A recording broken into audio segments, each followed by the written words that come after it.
A great feature about Procreate's brushes is your ability to edit them, as well as create your own. So I'm just going to click on one of my painting brushes, which is the flat brush. And then if I click on it, it gives me a bunch of options to edit. I'm going to edit some of the spacing. And also I'm going to, instead of having it be a glazed rendering, I'm just going to put it to normal. You can also do wet mix, which helps if you want something to feel more painterly. If you don't like what you created, you can simply click on it and click reset. If you swipe left, you can duplicate the brush and it'll show that it's a copy by having a sort of squiggle Enya looking thing in the corner. And then you can click on that and edit it. So that way you keep your original brush and you have a new brush. And then if you want, you can take your new brush, click and hold, and put it into a new folder. I have a folder called My Brushes. If at any point you want to edit, you can always click and edit it again. For example, I want less spacing. One of Procreate's best features is the ability to import a brush or create a brush. You do this by clicking the little plus sign in the corner. You can import something from your Google Drive, but today I'm going to be showing you how to make a brush. You can make a brush out of anything. You could insert a photo. And for example, I'm going to insert this photo of a shrimp.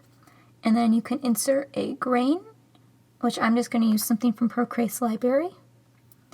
We'll use grunge.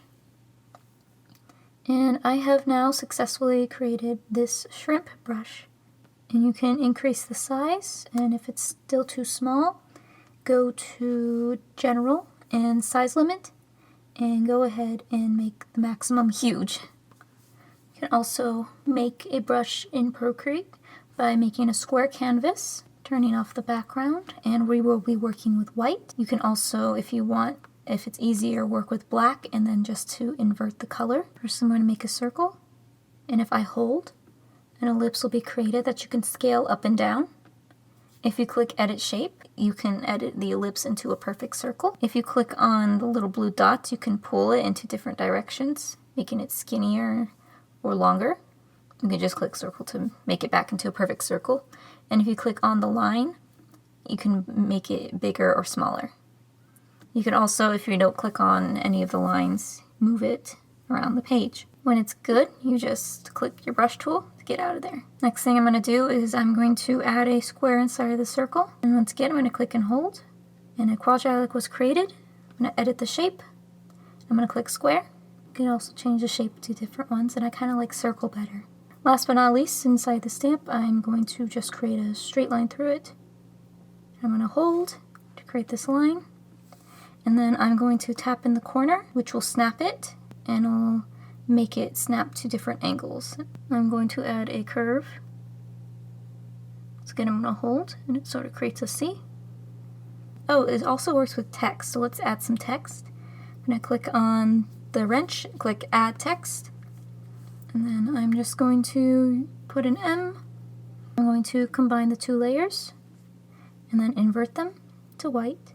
Get rid of the background so that it's transparent. And then I'm going to share that as a PNG file into my photos. After I save the image, when I go back to the canvas I was working on, click on the brush tool, go to my brushes folder, click Add, insert a photo. I'm going to use one of Procreate's galleries grains. I'm going to use oil pastel. Have a very big amount of spacing. And then whatever color it's on, it should appear as. I'm going to go back and increase the size as well.